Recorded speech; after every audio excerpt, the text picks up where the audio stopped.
Welcome back to Anxiety Slayer. I'm Shan Vanderleek, here with my wonderful friend and co-host Ananga Severe. And today we're going to be discussing 3 ways to relax the hold of anxiety. Welcome back, Ananga. Hey, Shan. Let's begin by talking about the 3 ways that we relax the hold of anxiety and that we've found over many, many moons to help us feel better in our bodies and in our minds, and take it from there. The first thing we both share together when we're talking and in the podcast, I think, is movement. Yeah.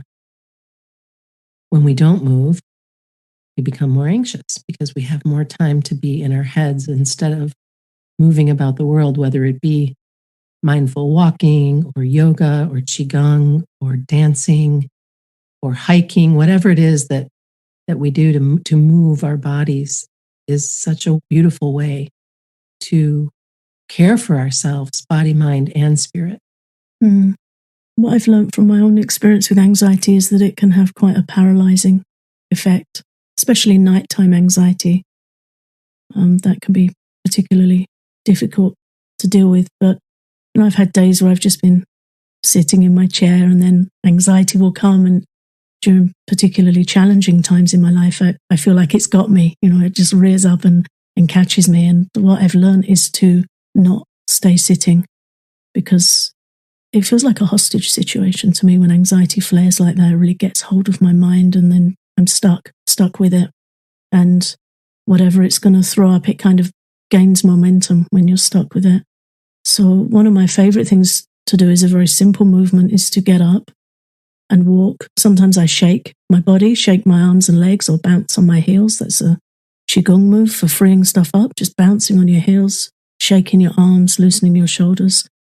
And I'll just start tapping, pacing up and down and tapping on the collarbone point in the EFT tapping sequence. Just tapping on the collarbone, taking deep breaths. And the anxiety very quickly starts to ease. But it's really important to get up, go for a walk, make some tea, do something, take a shower, something moving away. Move. Yeah, move. Move it, move it. Yes. And remind us how the collarbone point is helpful when we're starting to feel anxious.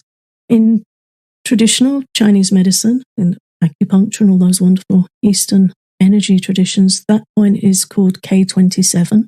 So it's on the tail end of the kidney meridian. The kidney meridian starts in the middle of the bottom of our feet and runs up the legs through the trunk of the body, and it ends in point 27 by the collarbone.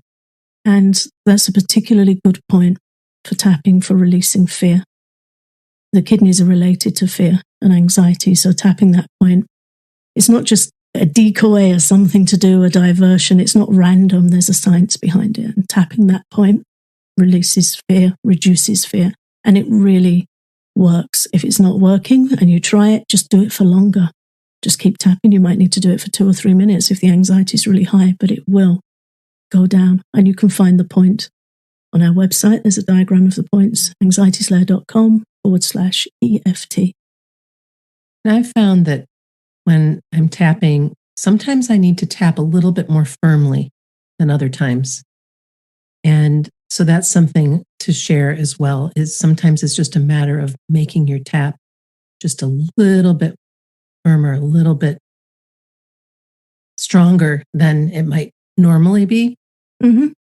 The other thing that I notice a lot is if I'm starting to feel overwhelmed, is if I just distract myself enough to do, now this time of year, it would be going out to the garden and making sure that my plants have everything they need. Did I give them enough water? If the heat is really, really high, do they need another drink? The stuff that are in a pot or whatever, do I need to put a load of laundry in? Do I need to assess something? And because I work out of my home, I can do that. And if I'm working, that tends to take care of it itself because I'm have my mind focused on getting work done. But when I'm not, if something comes up, I've just noticed it's been really helpful, or even to prepare something, ahead of time, that maybe for dinner, like chopping vegetables or just something that I can do and then put aside. And generally, by the time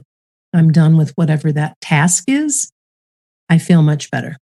Yeah, I feel exactly the same. Last weekend, I was mowing the lawn. I find that always makes me feel really good. Well, you're smelling the grass clipping, it smells so good. Being grounded by being outside, and those things are just incredibly important. And I think it's just one of those things we need to bring forward, that this isn't a marathon. This isn't having to run to a class or having to do the other things that I brought up in the beginning about, Qigong and yoga, those things you can do on your own at your own pace. I go in and out of my yoga practice. This morning, I was available to do yoga for about 15 minutes.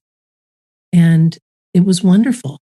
And it was mostly just shavasana and stretching and some of the real basic root chakra postures. But that's what I knew that I needed.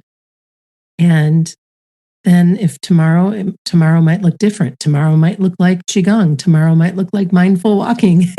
And I think that having choice is really helpful for movement as well. It doesn't always have to be the same thing, and it doesn't always have to be rigorous or planned. No, and I think if anxiety is high, particularly if there's health anxiety or anxiety about heart health, it's good if it isn't rigorous. True. Because we can get anxious when the heart rate elevates. So it's good to find something gentle, flowing, mindful, and something that's not weather dependent. The trouble is with the anxious mind is it can be so awkward and so rigid and not our friend that it will throw up obstacles every which way to anything we're trying to do to help ourselves. And then we get caught in that procrastination space and being held hostage. So it's definitely good, as you said, to have variety. Have a few things bookmarked that you like, make a list, stick it somewhere on a pin board, on a fridge, a list of options of different ways of moving, and even going and taking a shower.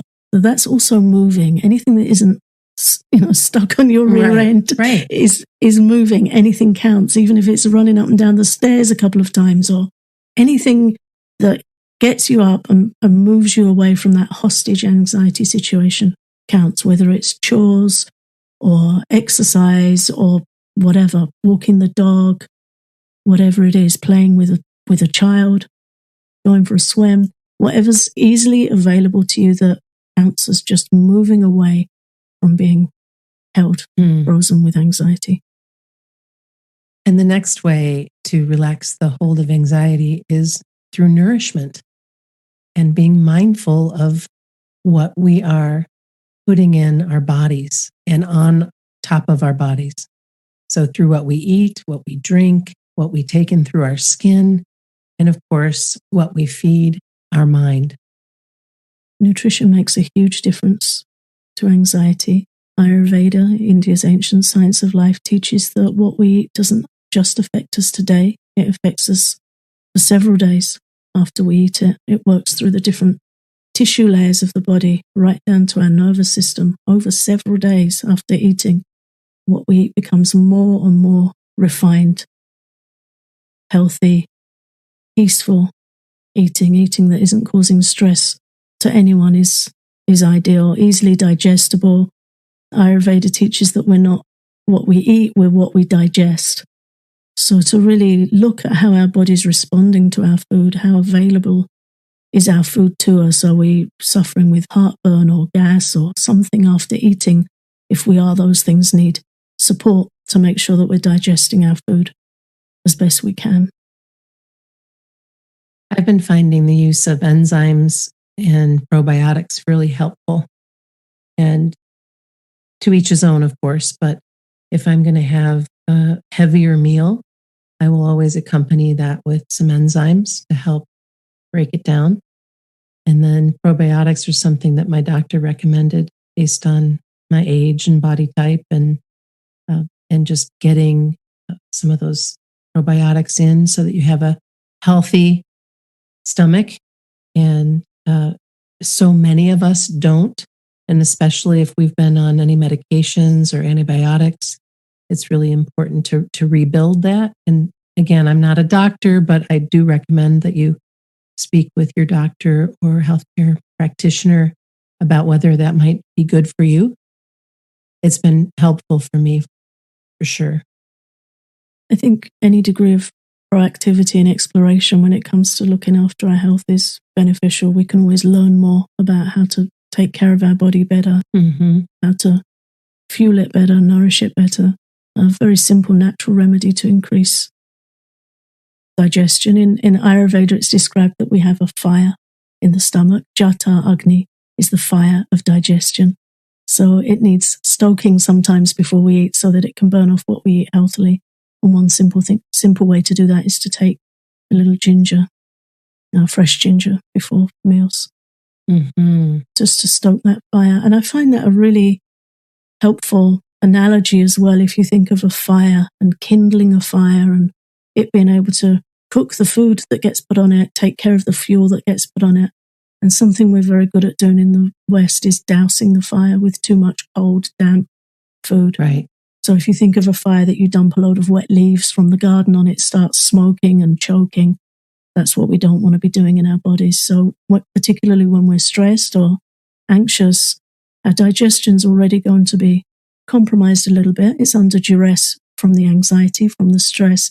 So to take it easy and give it things that are easy to digest, not overeating and not too much cold, not too much damp, warm, wet, slightly oily foods are considered ideal for the nerves. It's also important that we are mindful about what we take in through our skin. There are so many different body products out there, and a lot of them have all kinds of chemicals and contain things that we really probably ought not put on our skin, but we're not really aware of it, or it smells good, or it's something we've always done or always used, or those kinds of things. And I know that over the years, I have done a big shift I've made a big shift in what I put on my skin. And now it is so much cleaner. There are fewer ingredients, or if I do have oils, they're made by somebody that I know who uses only the best clean ingredients, or a company that uses very few ingredients, all which are good for your skin. And there's an often overlooked option with nourishment to nourish ourselves via our skin. To allow healthy oils to go into the skin and into the deeper tissues of the body, which is where it's recommended in Ayurveda that we practice oil massage, particularly with sesame oil. Warm sesame oil is really good for anxiety, for the nervous system, and touch is really important for anxiety and for the nervous system. So you're combining those two elements together. So to massage the body with sesame oil is considered nourishing. You're actually bringing something into the body. Absolutely. Yeah, bringing something in that the body really needs and benefits from, something that nourishes the nervous system. So it's a really good practice. And I like coconut oil for cooling.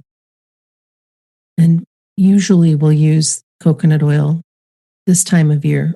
And again, that's just my way. It doesn't mean it's the right way. It's just what I've found is helpful for me.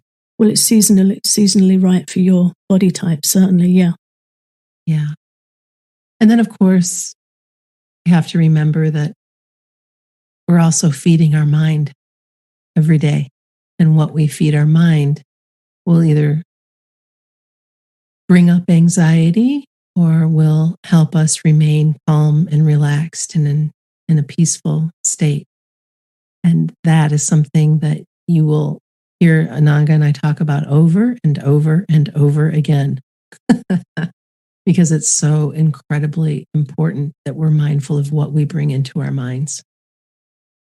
Yeah, we have unlimited opportunity these days to deliver junk food to our minds and to bring ourselves mental heartburn, distress, mental indigestion. And a lot of anxiety comes from overwhelm and mental indigestion and just too much incoming, too much overstimulation.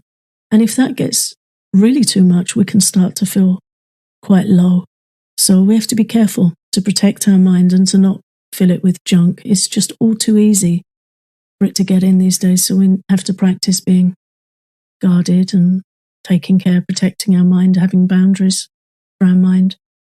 And we all have different natures in what helps us and what we feel is nutritious to our mind. I personally find it extremely helpful to study. I like to study psychological literature, Ayurvedic information, and spiritual information. The more I do it, the better my mind feels, because it's got good stuff to chew over, good stuff to digest, good nutrition. It brings good thoughts in the mind rather than leaving the mind idle with its own propaganda. Yeah, and education is mental nutrition. And it nourishes our mind and strengthens our intelligence, which then can direct the anxious mind to a much better place and better choices. Yeah. Ayurveda has a view of the intelligence is that it should be like a good mother. And the mind is like a restless child. So when we strengthen our intelligence, and we can all do it, is there for us to do, then we can start shepherding our mind and directing our mind kindly with self-compassion, but bringing it to a better place.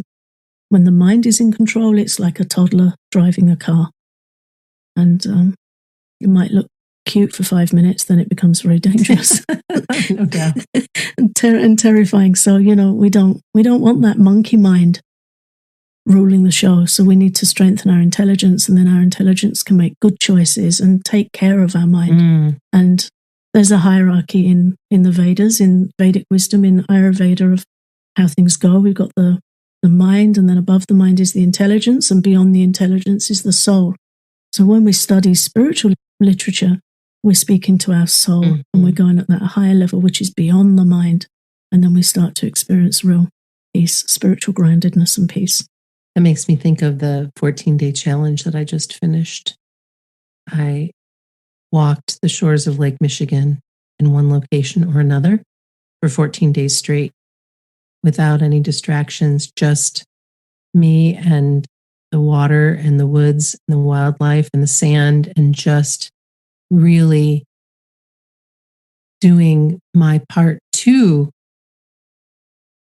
my higher self, and to stop the flow of content coming at me from screens, or even the loveliest book or song or podcast or meditation. I needed to not have any of that. I needed to just be with myself. And it was incredibly supportive. I feel so grounded and wonderful after that experience. And I invite you to consider something like that for yourself, to give yourself a challenge, whether it be part of what we're talking about today through movement or nourishment, or what we're going to speak of next, relaxation, whatever might work, where you can set up a challenge and look after yourself in that way. It really does pay off.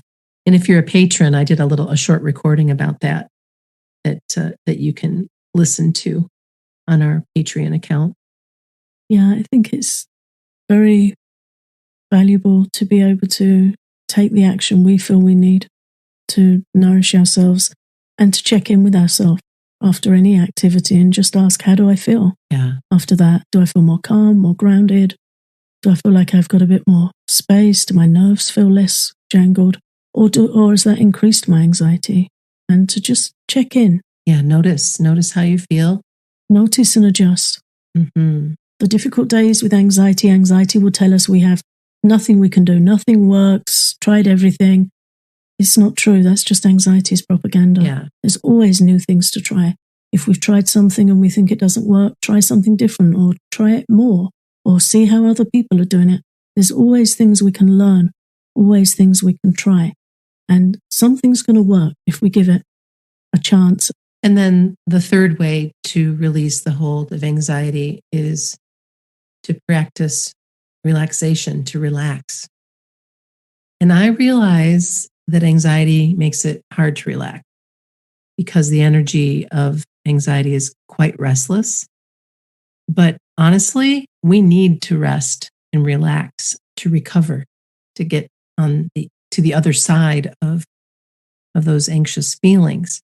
And so when you find ways to relax that engage your mind in a peaceful way, you will feel incredibly supported.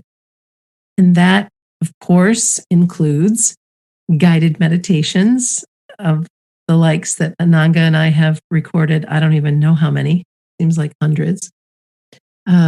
Creative activities where you can draw or paint or sculpt or garden or whatever it is to you that means creation. Certainly reading, poetry, and journaling are all wonderful ways to relax. So we're not inviting you to just sit there or to just nap, although I must say I'm a big proponent of naps. I nap almost every day, even if it's just 15 minutes. It helps me, so I do it. And then because I know what helps, I know what choices I can make. And because I have that menu, just like you do, I can choose, in this moment, what would be really good for me right now? In this moment, what would I like to read? Or maybe reading feels like too much, because sometimes when I'm anxious, all of the words kind of run together and I have to read a sentence over like 5 times to even let it sink in. And that's when I realized, reading is not a good choice for me right now. This is where we need to know our own personal workarounds. I've noticed with myself on days when reading might be difficult, I can listen. I can listen to an audiobook and I might choose to do some colouring in to bring some extra focus and creativity. And so anxiety makes it very hard to be with ourselves, but there are ways to do it where the mind is peacefully engaged. We're still relaxing, but we're taking care that the anxious thoughts aren't running away with us. And I find when I can't read, if I journal, I can get whatever is whizzing about in my head out onto the page. And that is often helpful. Yeah, I journal most days. And I also have an app I use for journaling, which will present my journals on this day, last year, last 5 years. I've been doing it for years. Sometimes I'll get something will come up from 7 or 8 years ago. And I find that really helpful. There'll be pictures, prayers, realizations, how I've coped with difficult days. It helps me to be kinder to myself, to see. What app is that? It's called Day One. Cool. It's kind of like Facebook when the memories come up and you see different pictures or different posts or whatever. That's what it reminds me of when you say that. Yeah, it is. It's like that. And it'll say, on this day you have 3 memories or 4 memories, depending on how many years, how frequently you're posting. But it helps me with self-compassion, because sometimes I'll look back on a difficult time and I might be a little hard on myself. But when that app pings up what I was doing at the time to try and cope, I realize, I was actually having a really good go at self-care and compassion and working with that. So it helps me learn lessons. It helps me see patterns. It helps me see how I've coped with things before. It's good. It's explorative. Another way I love to journal is nature journaling, just to write about beautiful birds or plants or experiences I've had in nature, things I've noticed in nature, just for that mindful presence. Yeah, I like to do that with my camera and capturing what I'm seeing when I'm out and about. And even on this 14-day challenge, I always made sure to take some pictures while I was doing it. But that wasn't the main focus of the time. I would get those done and then put the phone away. But to be able to write about the experience and have the memory of standing underneath the giant willow tree or communing with butterflies that are flitting about or whatever it might be, to bring that beauty in and to journal it in my way, not through writing, but maybe a few words, but with those pictures. And I know you like to capture and journal with pictures as well. And so you can see how these things that might not initially make you feel like that's not really relaxing or relaxation, but it is. Yeah, and it's creatively engaging the mind. So it's an easy form of relaxation. Relaxation doesn't have to be sitting doing nothing. That can be very hard when we're anxious, because the energy of anxiety is restless and it's moving.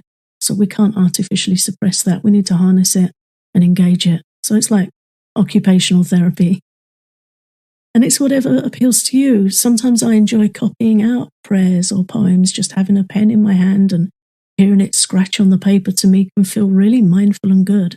So find your thing and tell us in our group. Come on the Facebook group and share with us what you're doing. And then when you share, you'll be helping and inspiring others. We've all got our areas that we can turn to. Yeah, we'd love to hear what's working for you. We know that it's easier to come forward with what's bugging you or what's cropping up as far as symptoms and things like that. But what if we were to start talking about what works and what practices we're using and what we're doing? I think you'll find some real help with that if you give yourself the space to explore. Thank you so much for coming back for another episode of Anxiety Slayer. We are incredibly grateful that you continue to join us week after week. And if you want to dig deeper with us, you can join our Patreon and get, I think we have over 100 downloads now that are up for calming anxiety, guided relaxations, EFT tapping, these little journals that I do that are recorded, so many sessions and things that are available to you. And you can learn more at patreon.com/Anxiety Slayer. And we'll see you again next week.